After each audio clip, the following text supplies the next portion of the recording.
वैकुंठ धाम का वर्णन। श्री ब्रह्मा जी ने कहा, देवताओं, तुम्हारे पूर्वज मेरे मानस पुत्र सनकादि लोकों की आसक्ति त्याग कर समस्त लोकों में आकाश मार्ग से विचरा करते थे। एक बार वे भगवान विष्णु के शुद्ध सत्व में सब लोकों के शिरोभाग में स्थित वैकुंठ धाम में जा पहुंचे। वहां सभी लोग विष्णु रूप होकर रहते हैं और वह प्राप्त भी उन्हीं को होता है जो अन्य सब प्रकार की कामनाएं छोड़कर केवल भगवत चरण शरण की प्राप्ति के लिए ही अपने धर्म द्वारा उनकी आराधना करते हैं। वहां वेदांत प्रतिपाद्य धर्म मूर्ति श्री आदि नारायण हम अपने भक्तों को सुख देने के लिए शुद्ध सत्वमय स्वरूप धारण कर हर समय विराजमान रहते हैं। उस लोक में नहश्रेयस नाम का एक वन है जो मूर्तिमान कैवल्य सा ही जान पड़ता है। वह सब प्रकार की कामनाओं को पूर्ण करने वाले वृक्षों से सुशोभित है, जो स्वयं हर समय 6 ऋतुओं की शोभा से संपन्न रहते हैं। वहां विमानचारी गंधर्व गण अपनी प्रियाओं के सहित अपने प्रभु की पवित्र लीलाओं का गान करते रहते हैं, जो लोगों की संपूर्ण पाप राशि को भस्म कर देने वाली है।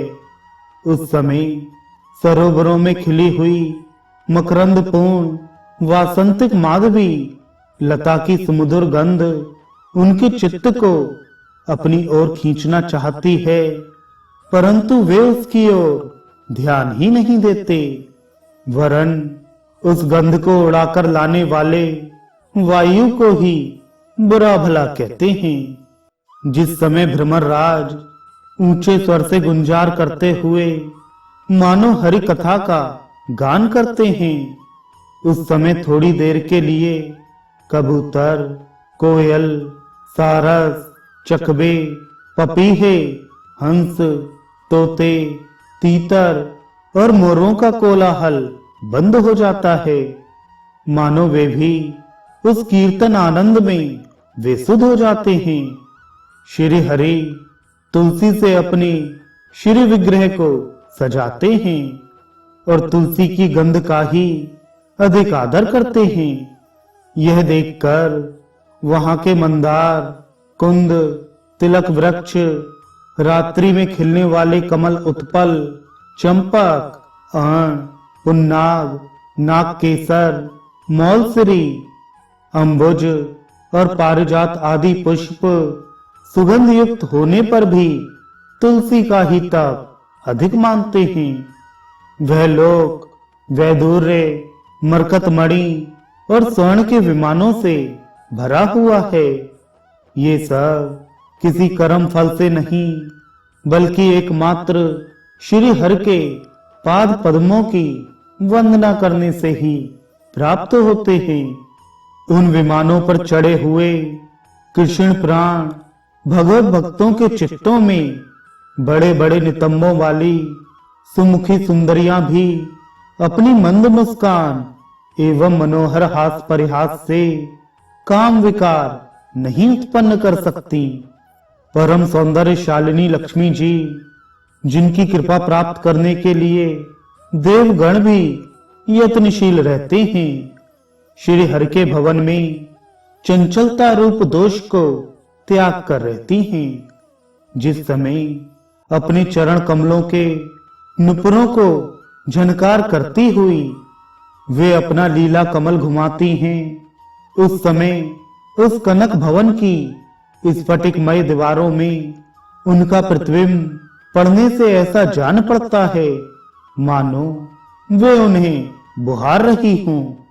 प्यारे देवताओं, जिस समय दासियों को साथ लिए वे अपने क्रीड़ा वन में तुलसी दल द्वारा भगवान का पूजन करती हैं, तब वहां के निर्मल जल से भरे हुए सरोवरों में, जिनमें मूंगे के घाट बने हुए हैं। अपना सुंदर अलकावली और उन्नत नासिका से सुशोभित मुखारविंद देखकर यह भगवान का चुंबन किया हुआ है, यूं जानकर उसे बड़ा सौभाग्यशाली समझती हैं। जो लोग भगवान की पापापहारणी लीला कथाओं को छोड़कर बुद्धि को नष्ट करने वाली अर्थ काम संबंधनी अन्य निंदित कथाएं सुनते हैं, वे उस वैकुंठ लोक में नहीं जा सकते। हाय, जब वे अभागे लोग इन सारहीन बातों को सुनते हैं, तब ये उनके पुण्यों को नष्ट कर उनके आश्रयहीन घोर नरकों में डाल देती हैं। आहा, इस मनुष्य योनि की बड़ी महिमा है। हम देवता लोग भी इसकी चाह करते हैं। इसी में तत्व ज्ञान और धर्म की भी प्राप्ति हो सकती है।